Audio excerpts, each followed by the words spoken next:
Meanwhile, the White House and the Pentagon are urging the House to move quickly in passing the Senate's $95 billion foreign aid package. This legislation includes more than $60 billion for Ukraine, $14 billion in security assistance for Israel, and nearly $5 billion for the Indo-Pacific region, which is what we want to get into right now. House Speaker Mike Johnson, however, is warning that it will not be getting a vote in the chamber in the current form.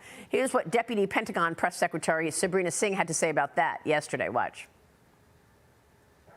If we don't get this supplemental from the House, that means no more PDA packages for Ukraine, no more USAI packages and authorities for Ukraine, and of course that puts at risk also what we're able to do in the Indo-Pacific. So our allies and our adversaries are watching to see whether the U.S. will continue to stand with Ukraine, to stand with Taiwan, to stand with Israel. And how about the wide open border and its implications? Joining me right now is the Gatestone Institute senior fellow, author of The Coming Collapse of China and China is Going to War, Gordon Chang, back with me this morning. Gordon, great to see you. Thank you so much for being here. And I know you want to really get into specifically that money going to the Indo-Pacific. Tell me about that. Well, first of all, there are 3 compact states. The United States has a financial obligation to fund these compacts. This is Palau, Marshall Islands, Micronesia.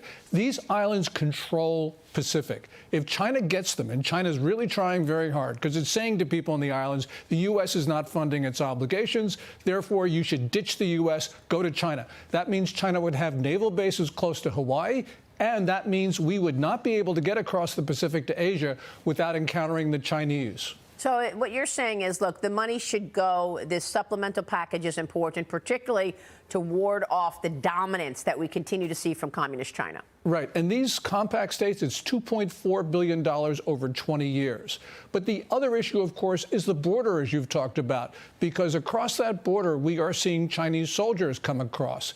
And really what we're talking about is China putting together the infrastructure in the U.S. to attack the U.S. So clearly we've got to secure that border or we're going to be fighting on our own soil. Well, it's just incredible to me that this administration refuses to acknowledge all these Chinese nationals that are coming through the border. They're creating a little mini army. And I'm wondering what the point is here. Are they trying to put people in place, I'm talking about communist China, so that when and if Donald Trump wins, they can create havoc in the streets and become saboteurs, starting wildfires and propaganda? Absolutely. That lab in Reedley, California, the secret Chinese biological weapons facility, that can't be the only one that China has. And then you put together these images of recent Chinese migrants coming into the U.S. less than 3 weeks, taking target practice with sniper rifles and pistols. So really what we have here is the makings of a Chinese army, not in China, but in the United States itself. And the Biden administration is not tracking these people. This is incredibly disturbing. And you said target. I know you just wrote a piece on this.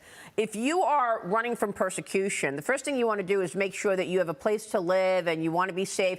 You're not exactly going to go pick up a rifle and start doing target practice, are you? No, and we're hearing over the last week, when we talked about this last, there are more and more reports of Chinese taking target practice in the U.S. So it's not just the ones that we saw in those images, it's also in Idaho. It's unbelievable. The Wall Street Journal is out with a report titled "China's Shipyards Are Ready for a Protracted War. America's Aren't." They write this: while Chinese shipyards are thriving and primed to build at wartime rates, U.S. shipbuilding is in disarray. According to this report, Chinese military planners have leveraged the nation's shipbuilding empire to build up the world's largest navy. I've talked about this with General Jack Keane many times, who told me we are, bottom line, outgunned when it comes to the Navy in the U.S. versus the Chinese Navy.